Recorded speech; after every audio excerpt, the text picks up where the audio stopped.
मैंने सुना आपने एक बहुत अच्छा स्लोगन बनाया है, देश बनाना है तो बचपन बनाना है। जी बिल्कुल, क्योंकि हम विकसित भारत की बात करते हैं तो ये बच्चे जो आज 3rd स्टैंडर्ड में हैं या 2nd स्टैंडर्ड में हैं वो ही बनने वाले हैं ना नेशन बिल्डर्स 20 साल के बाद। बिल्कुल। अभी हम 2025 में हैं, सपोज वी से बाय 2047 तक 22 साल बचे हैं।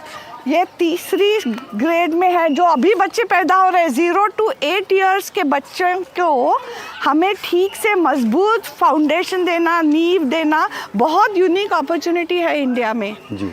और ये हमें we have to grab the opportunity, use this time so that you are building a very prosperous citizenry. बिल्कुल।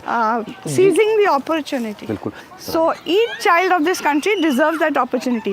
And now there is बहुत सारा रिसर्च आया है कि ये करने के लिए छोटे बच्चों को फ्री प्ले यानी कि जो खेल रहे हैं उनको खेलने के लिए छोड़ना है, इनकरेज करना है, सेफ रखना है। ऑफ कोर्स बच्चों को सेफ रखना है, लेकिन इतना नहीं कि वो कहीं कुछ एक्सप्लोर ना कर सके।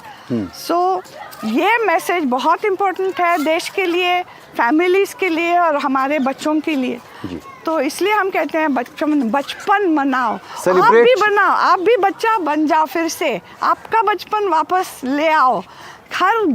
हर कोने में खेल का कोना बनाओ, अपने दिल में खेल का कोना बनाओ। मैंने देखा है, मैं 30-35 साल से सोशल क्षेत्र में हूँ, 10-15 बरस लगते हैं सच्चा सोशल चेंज लाने में।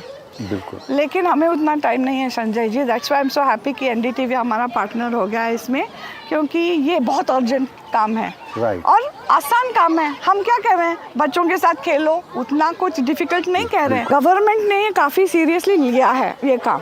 और अभी अभी असर का रिपोर्ट आया है, मैं कहना भूल गई, असर यानी कि annual status of education report.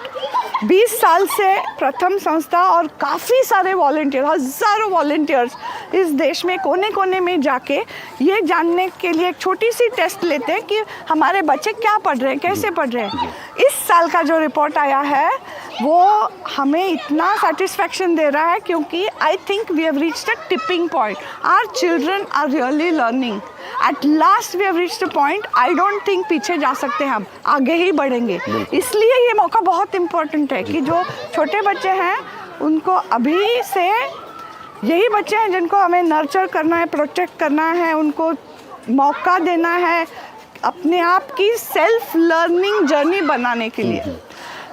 ज़्यादातर फैमिलीज़ में आजकल एक डिस्कशन है, एक तरफ तो बच्चे बहुत एक्सपोज्ड हैं और टेक्नोलॉजी के कारण उनकी लर्निंग भी तेज़ है, कम उम्र में लोग ज़्यादा सीख रहे हैं, हम देख रहे हैं। लेकिन दूसरी तरफ ये जो डिजिटल स्क्रीन की बीमारी है, ये सीरियस डिस्ट्रैक्शन और बीमारी भी है ये जी। तो इसके बारे में आपके क्या थॉट्स हैं? जी, अच्छा हुआ आपने ये विषय निकाला, क्योंकि मैं तो, हमारे टाइम में तो आसान था, फिर भी उस टाइम पे हम सोच रहे थे टीवी कितना दिखाना चाहिए बच्चों को जी। आज तो बेचारे पेरेंट्स तो कितने हताश हो गए हैं, क्योंकि बच्चा रो रहा है, हाथ में यूट्यूब दिखा दो। हाँ, वो तो है, बराबर ही है, क्योंकि पेरेंट्स भी काफ़ी थक जाते हैं, काम में रहते हैं। अब हमें लगता है बच्चों को एक स्क्रीन देने में क्या हर्ज है, लेकिन अनफॉर्चुनेटली ये बात सही नहीं है। अभी बहुत फिर से रिसर्च और एविडेंस आ रहा है कि less screen time and more play time, less screen time and more play time. Screen दे दीजिए डेफिनेटली, क्योंकि ये तो डिजिटल एज है, स्क्रीन के बिना नहीं चलेगा उनके जीवन में जी।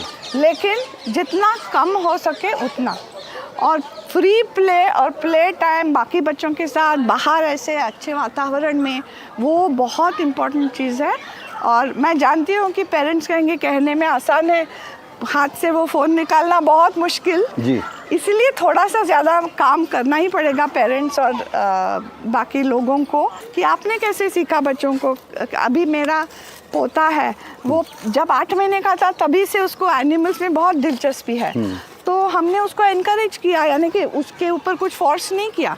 अभी वो छोटा सा एक्सपर्ट बन गया एनिमल्स के बारे में। अगर मैं कहती हाँ ये बुक पढ़ो, वो करो, ये करो, शायद ये नहीं हो पाता। बिल्कुल, तो मुझे लगता है कि हम लोग इस बात को और एम्फेसाइज करें कि दरअसल ये अभियान जो एनडीटीवी और एक स्टेप फाउंडेशन मिलकर कर रहा है, ये पेरेंट्स के लिए, फैमिलीज़ के लिए, कम्युनिटी के लिए, स्कूल टीचर्स के लिए, ट्रेनर्स के लिए ज़्यादा ज़रूरी है। जी बिल्कुल, क्योंकि हमें भी पहले एक लर्निंग जर्नी शुरू करनी है कि बच्चों को कैसे फ्री में खेलने के लिए छोड़ेंगे।